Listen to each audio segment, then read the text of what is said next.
ఇతర క్షేత్రాల్లో లేని గొప్పతనం ఇక్కడ ఉన్నది ఏమిటి అంటే కైలాసం ఇక్కడే ఉంది, వైకుంఠం ఇక్కడే ఉన్నది, అమ్మవారి యొక్క ధామమైన శ్రీమన్నగరం ఇది ఇక్కడే ఉంది. దానికి ఆదిశ్రీపుర మందిరం అనే మాటను చెప్తున్నారు ఇక్కడ.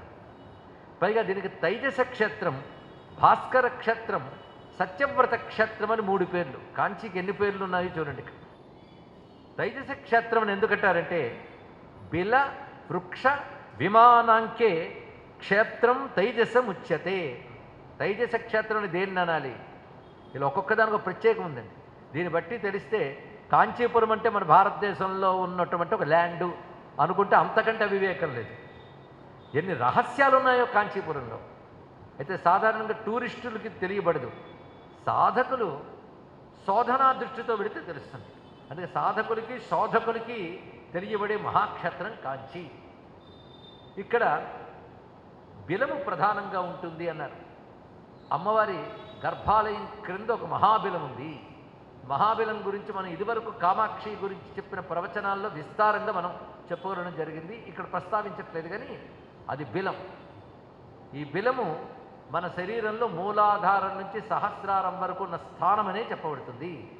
ఆ మూలాధారాత్ ఆ బ్రహ్మబిలం విలసంతి విసతంతు తనీయసి విద్యుత్పుంజ పింజరాం అని శ్రీ విద్యలో చెప్పబడేటువంటి రహస్యం ఆ మహాబిలం యొక్క చోటండి. అంటే మన శరీరంలో ఒక మహాబిలం ఉంది. కుండల్ని సంచరించే ఏ ప్రాంతం ఉన్నదో దాని మహాబిలం అని పేరు. బిలం అంటే రంధ్రం. మహాబిల స్థానం మూలాధారము సహస్రారము, ఈ మధ్యలో ఉన్న గమన మార్గం. భూమి యందు ఆ మూలాధార స్థానం ఏది అంటే కాంచీపురం నుంచి మొదలవుతుంది. అంటే కమలాపురం నుంచి కాంచీపురం వరకు ఉన్నదంతా మూలాధార స్థానం. కమలాపురం అంటే చాలామంది తెలిసి ఉంటుంది, తిరువారు అంటారు. అక్కడ వాల్మీకేశ్వరుడు త్యాగరాజేశ్వరుడు అనే పేరుతో శివుడు ఉంటాడు. అక్కడి నుంచి కాంచీపురం వరకు. కాంచీ ఎక్కడికి వస్తుందంటే మూలాధారం నుంచి నాభిస్థానం ఏది ఉందో అక్కడి వరకు వస్తుంది. అందుకే ఇది ప్రధానంగా ఆమూలాధారాత్ అంటే శక్తి ఉద్గమించే చోటు. ఇక్కడ అంత ప్రధానమైనదండి.